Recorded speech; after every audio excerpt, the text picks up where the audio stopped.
Hi friends, మనం ఒక book రాయాలంటే పేజీలను బట్టి ఒక వారం లేదా ఒక నెల రోజుల సమయం పడుతుంది. కానీ అక్షరాల 75 కిలోల బరువు 3 అడుగుల పొడవు ఉన్నటువంటి ఒక భారీ గ్రంథం ఒక్క రాత్రిలో రాయబడిందని మీకు తెలుసా? దీనిని ప్రపంచవ్యాప్తంగా కోడెక్స్ గిగాస్ లేదా డెవిల్స్ బైబిల్ అని పిలుస్తారు. షాకింగ్ విషయం ఏంటంటే ఇందులో ఒక పూర్తి పేజీ నిండా సైతాన్ బొమ్మ ఉంటుంది. 13వ శతాబ్దంలో ఒక సన్యాసి తన ప్రాణాలు కాపాడుకోవడానికి సైతాన్ సహాయంతో దీనిని రాశాడని నమ్ముతారు. అందుకే దీనికి డెవిల్స్ బైబిల్ అనే పేరు వచ్చింది. సరే, అసలు ఆ రాత్రి ఏం జరిగింది? ఈ ఇన్వెస్టిగేటివ్ ఫీచర్లో ప్రపంచంలోని అత్యంత మిస్టీరియస్ గ్రంథ రహస్యాలను ఛేదిద్దాం. ఈ మిస్టరీ 13వ శతాబ్దంలో చెక్ రిపబ్లికన్లోని ఒక ఆశ్రమంలో మొదలైంది. తప్పు చేసిన ఒక సన్యాసికి మరణ శిక్ష పడుతుంది. అయితే తనను క్షమించమని ఒక్క రాత్రిలో ప్రపంచంలోని మొత్తం జ్ఞానాన్ని కూడా ఒక పుస్తకంలో రాస్తానని అతను రాజుతో ఒప్పందం చేసుకుంటారు. కానీ అది అసాధ్యమని గ్రహించి అతను సైతాన్ను ప్రార్థించాడని, తన ఆత్మను అమ్మి ఆ పుస్తకాన్ని పూర్తి చేశాడని కథలుగా చెప్పుకుంటూ ఉంటారు. అందుకే ఆ పుస్తకంలో సైతాన్ బొమ్మ అంత స్పష్టంగా ఉంటుందని అంతా భావిస్తున్నారు. అసలు ఈ పుస్తకం ఎంత పెద్దదంటే దీనిని ఎత్తడానికి కనీసం 2 మనుషులు కావాలి.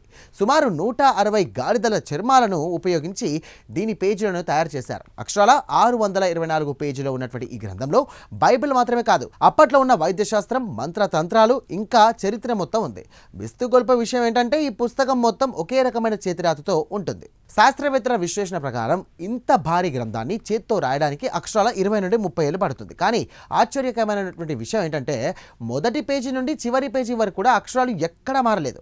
సాధారణంగా మనిషికి వయసు పెరిగినా కొద్దీ లేదా అలసట వచ్చినప్పుడు రాతలో మార్పులు వస్తాయి, కానీ అందులో అలా జరగలేదు. లేటెస్ట్ గ్రాఫాలజీ సిమ్యులేషన్స్ ప్రకారం ఇది ఒక వ్యక్తి చేతి రాతే అయినా అతను అంత తక్కువ సమయంలో ఎలా పూర్తి చేశాడనేది ఇప్పటికీ ఒక మిస్టరీనే. ఈ పుస్తకంలో మరో వింత ఉంది. సైతాన్ బొమ్మ ఉన్నటువంటి పేజీకి ముందున్న కొన్ని పేజీలు అక్షరాలు ఎవరో కత్తితో కోసేసినట్టు మాయమయ్యాయి. ఆ పేజీల్లో ఏముంది?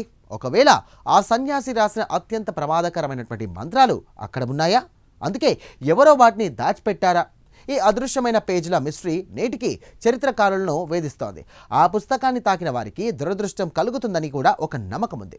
యుద్ధాల వల్ల ఈ పుస్తకం ఎన్నో దేశాలు దాటి చివరకు స్వీడన్ దేశానికి చేరుకుంది. ప్రస్తుతం ఇది స్టాక్ హోమ్లోని నేషనల్ లైబ్రరీలో అత్యంత భద్రంగా ఉంది. నేటికి ప్రపంచవ్యాప్తంగా ఉన్న ఫోరెన్సిక్ నిపుణులు ఈ పుస్తకంలోని సీరా అలాగే చర్మపు పేజీల మీద పరిశోధనలు చేస్తున్నారు. ఇక సైన్స్ దృష్టిలో ఇది ఒక సన్యాసి అంకిత భావం కావచ్చు, కానీ ఆ చారిత్రక గాథ మాత్రం దీనిని సైతాన్ సృష్టిగానే చెబుతోంది. నిజానికి కోడెక్స్ గిగాస్ అనేది మనిషికి మేధస్సుకు నమ్మకానికి మధ్య ఉన్నటువంటి ఒక అద్భుతమైన సాక్ష్యం. ఒక్క రాత్రిలో రాసిన, ఇక 30 ఏళ్లలో రాసిన ఆ భారీ గ్రంథం మనకు అందిస్తున్న సమాచారం అపారం. చూశారు కదా ఫ్రెండ్స్, ఒక్క రాత్రిలో ఇంత పెద్ద పుస్తకాన్ని రాయడం సాధ్యమా? మీరు నమ్ముతున్నారా? కామెంట్స్లో చెప్పండి. వీడియో నచ్చితే లైక్ చేయండి. మరిన్ని గ్రిప్పింగ్స్ ఇన్వెస్టిగేటివ్ ఫీచర్స్ కోసం ఇప్పుడే సబ్స్క్రైబ్ చేసుకోండి.